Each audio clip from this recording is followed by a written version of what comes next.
సావిత్రి గారితో ఎలా ఉండేది సార్ మీ జర్నీ? సావిత్రి చాలా గౌరవంగా మాట్లాడుతుంది. చాలా ఎవరికైనా రెస్పెక్ట్ ఇచ్చి మాట్లాడుతుంది. ఎవరిని కించపరిచి మాట్లాడుతుంది.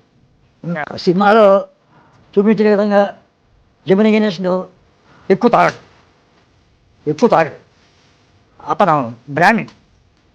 అతని అసలు వైపు మ్యారేజ్ అయ్యింది. తర్వాత పుష్పలని సావిత్రి లైవ్గా పెట్టుకున్నాడు.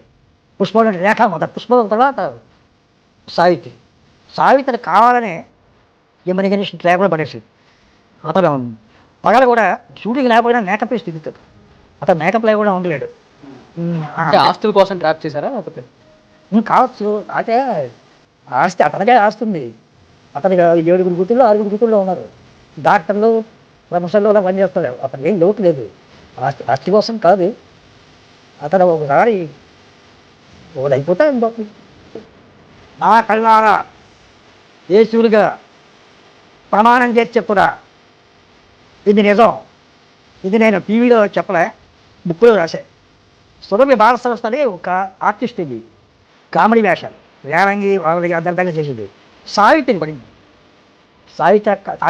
సావిత్రి అక్క చెల్లు ఇంట్లో వస్తాను అలా.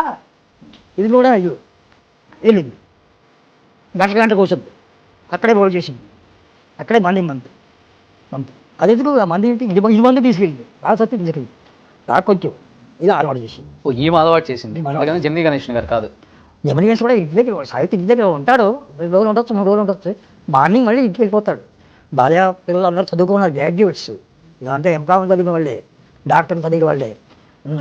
సావిత్రి జీవితం మారవాడీలు దగ్గర తాకట్టు పెట్టుకునే పరిస్థితి వచ్చింది.